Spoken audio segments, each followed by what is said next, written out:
Okay, so yeah, actually for the last two poses, we have a model switch. So Bayar, who has been already drawing and already in the interview seat, will also be modeling today. So he's like the most... We said jack of all trades. Jack of all trades, that's right. Yeah, and he's rocking this traditional Mongolian priest outfit.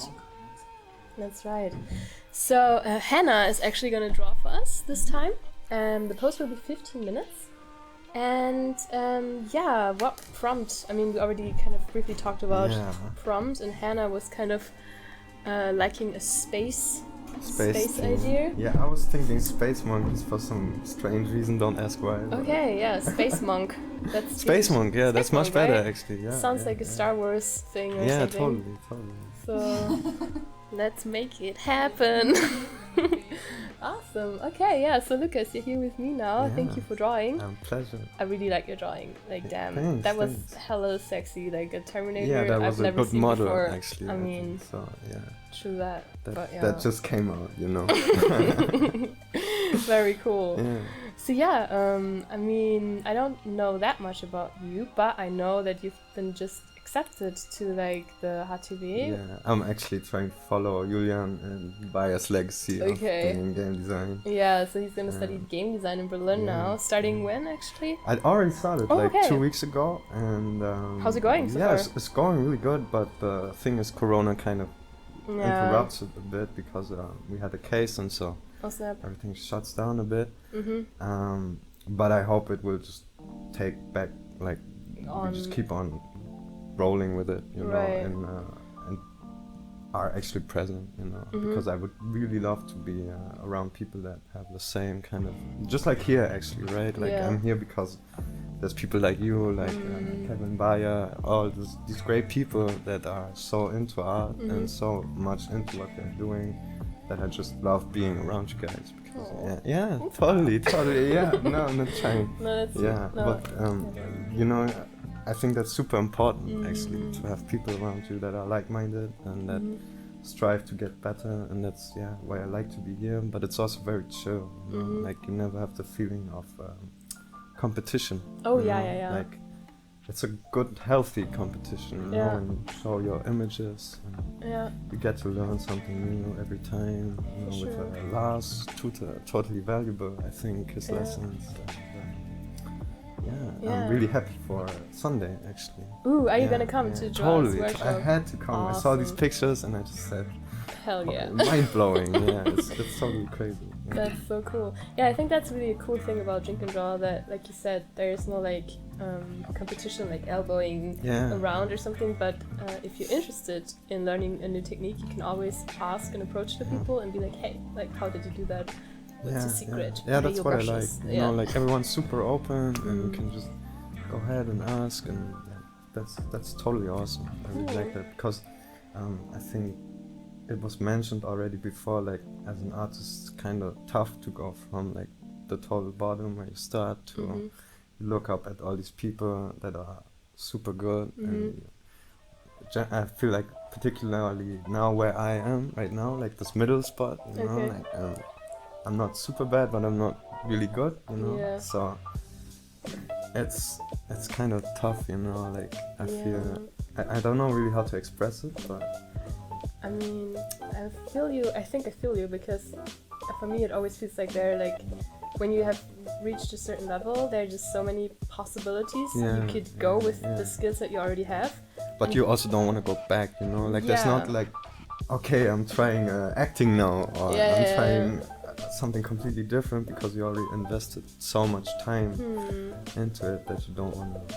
But then again, that could be actually like sometimes, like Annabelle said, for example, a good thing to maybe get your mind off the pressure part of it, and like just enjoy something completely different. And I know that is one of Kevin's values actually, that when he gets too pressured with only art and only drawing and stuff, he consciously seeks out other things, like completely new things, and then he like builds bridges basically between the new things and the art thing. Yeah, that makes total sense. Yeah, because you get burned out too quickly when you only focus on art. And I really like what you just said, like the beauty and cross, like these bridges that you build. I really like that. And like also in the moment, you're not directly thinking about art, you know, like when I cook, because I love cooking right now, it's just awesome it's also a way to express yourself, to experiment, and it kind of lets me be in the moment, like I just want to do this sauce and I want to do this type of food right now, and I'm really into it, you know, for 1 or 2 hours or something, sometimes multiple days of preparation, because it's just, I love committing to it, you know.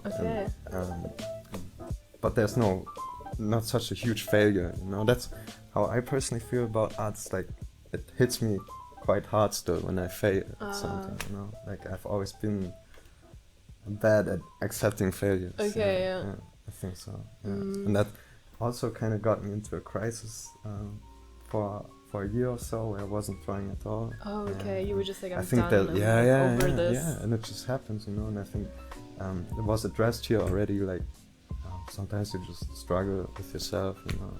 It's totally normal.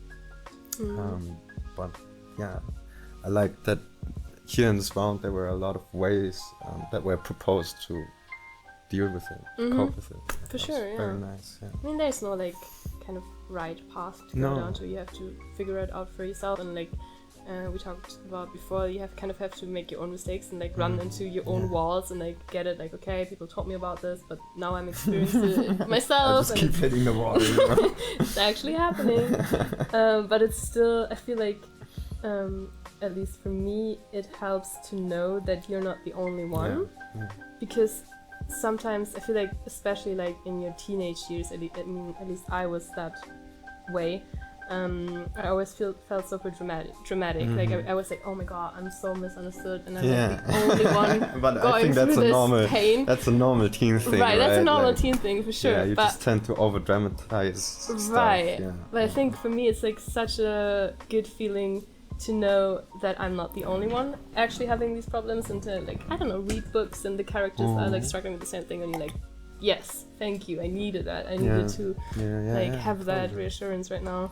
So we have 9 minutes left, guys and girls. Yeah, just saying that. Cool. So another thing I'm interested in, kind of on the same tangent, like, how is it for you, like, dealing with critique and stuff? Because that's like can be like a sensitive thing for artists, totally, right? I agree. Because you have a very personal attachment to your art, I think. But I have to say, I visited School for Games, which is like a school that teaches game design and game art. They do that, like they teach you the what's it called, like art and game design, but they also try to approach you on a mental or like social kind of level, like, and they teach you how to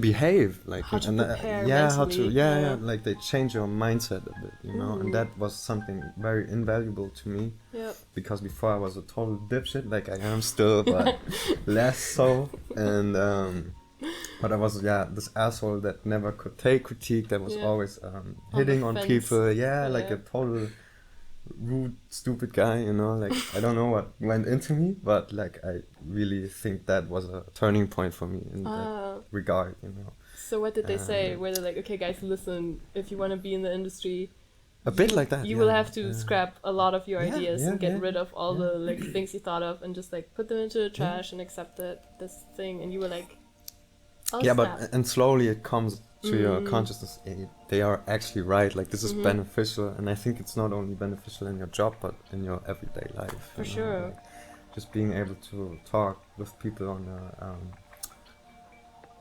removed like kind of level, so you're not always super emotional, like it's totally beneficial to be emotional, but sometimes you just need this kind of more and not like take it so personally, like, especially for feedback, like you just mentioned. It's damaging if you are too attached to it personally. I mean, I have that as well, like still today, that I'm sometimes just really like.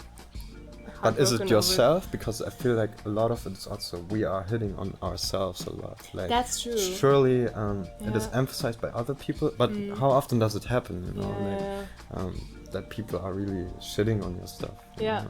Yeah, it's mostly like someone says something and then you're like snowballing into other things. You're just like, oh my god, that means I'm not good enough. That means I'm shit. That means I can't do good decisions or whatever. Yeah. And that's really like your deal to solve and like get out of and be like, okay, snap out of it.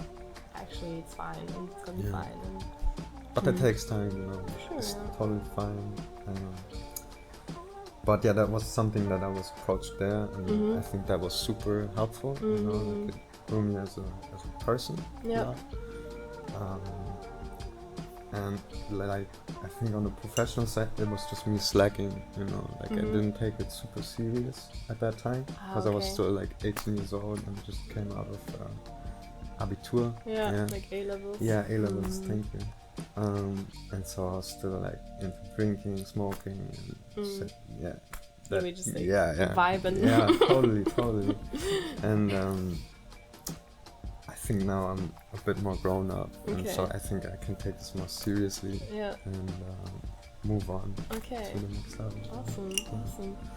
So I mean, before today, I actually only saw you personally like sketch traditionally. I mean, I did stalk your Instagram before, and I see you do like. I did too. Stop. Yeah. I saw you do like a lot of digital studies. Yeah. So I wanted to ask you, like, what do you feel is like?